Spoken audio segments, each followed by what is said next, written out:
ഇറാനിൽ തുടർച്ചയായ നാലാം ദിവസവും വൻ പ്രതിഷേധങ്ങൾ. ടെഹ്റാൻ, ഷിറാസ്, ഇസ്ഫഹാൻ, കെർമാൻഷാ, ഫാസ തുടങ്ങിയ പ്രധാന പട്ടണങ്ങളിലെ നിരവധി തെരുവുകളിൽ പ്രകടനങ്ങൾ പൊട്ടിപ്പുറപ്പെട്ടു.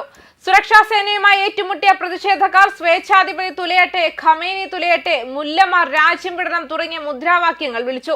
2022 ശേഷമുള്ള ഇറാനിലെ ഏറ്റവും വലിയ പ്രതിഷേധമാണിത്. US ഡോളറിനെതിരെ കറൻസി റെക്കോർഡ് താഴ്ന്ന നിലയിലേക്ക് ഇടിഞ്ഞതിനെ തുടർന്ന് രാജ്യത്തെ കൂടുതൽ ആഴത്തിലുള്ള സാമ്പത്തിക പ്രതിസന്ധിക്കെതിരെ തിങ്കളാഴ്ചയാണ് പ്രതിഷേധം പൊട്ടിപ്പുറപ്പെട്ടത്. ഇറാന്റെ സെൻട്രൽ ബാങ്ക് മേധാവി മുഹമ്മദ് റസ ഫാൻസി രാജിവെക്കുകയും ചെയ്തു. വ്യാഴാഴ്ച അധികൃതർ പൊതു അവധി പ്രഖ്യാപിച്ചതിനെ തുടർന്ന് ടെഹ്റാൻ ഉൾപ്പെടെ ഇറാനിലെ 31 പ്രവിശ്യകളിൽ 21 എണ്ണത്തിലും ബിസിനസ്സുകൾ, സർവകലാശാലകൾ, സർക്കാർ ഓഫീസുകൾ എന്നിവ അടച്ചിരുന്നു. ഇറാന്റെ ദേശീയ കറൻസിയായ റിയാലിന് ഞായറാഴ്ച അഭൂതപൂർവമായ തകർച്ച നേരിടുകയും ചെയ്തു. US ഡോളറിനെതിരെ 1.42 ദശലക്ഷമായി കുറഞ്ഞു. 6 മാസത്തിനുള്ളിൽ മൂല്യത്തിൽ 56% ഇടിവ്.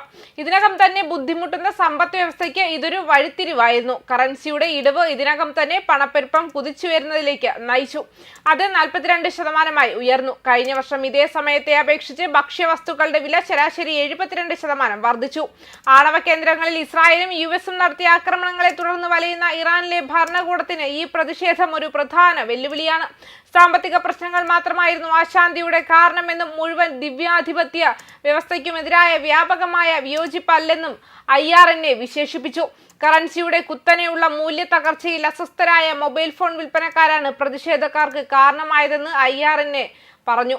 എന്നിരുന്നാലും നിരവധി പ്രതിഷേധക്കാർ തങ്ങളുടെ ആവശ്യങ്ങൾ വളരെ വിശാലമാണെന്നും സാമ്പത്തിക പ്രശ്നങ്ങൾക്കപ്പുറമാണെന്നും സൂചിപ്പിക്കുന്ന മുദ്രാവാക്യങ്ങൾ ഉയർത്തിയതായി വാർത്താ ഏജൻസിയായ ഫാർസ് അഭിപ്രായപ്പെട്ടു.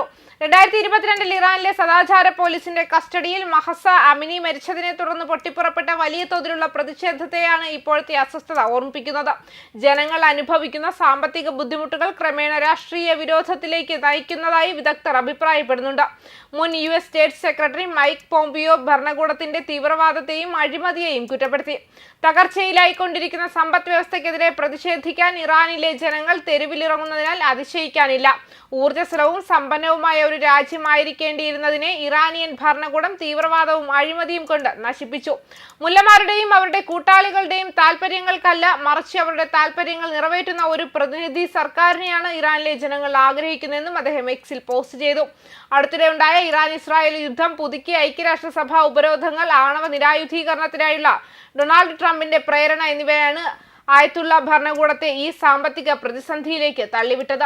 2015 ആണവ കരാറിൽ നിന്നും ട്രംപ് പിന്മാറിയതും ഇറാനെതിരായ അദ്ദേഹത്തിന്റെ സമ്മർദ്ദ പ്രചാരണവുമാണ് പ്രതിസന്ധിയുടെ വേരുകൾ. ഇസ്രായേൽ ഹമാസ് യുദ്ധത്തെ പിന്തുണയ്ക്കുന്നത് നിർത്താൻ ട്രംപ് ഇറാനിയൻ സമ്മർദ്ദം ചെലുത്തുന്നു.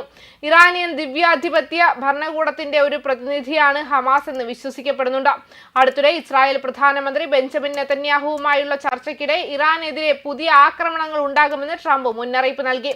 ഗാസയിൽ നിരായുധീകരണം നടത്തിയില്ലെങ്കിൽ ഹമാസ് നരകത്തുക ചെയ്യുമെന്നും വ്യക്തമാക്കിയിട്ടുണ്ട്. ന്യൂസ് ഡെസ്ക് കർമ്മ ന്യൂസ്.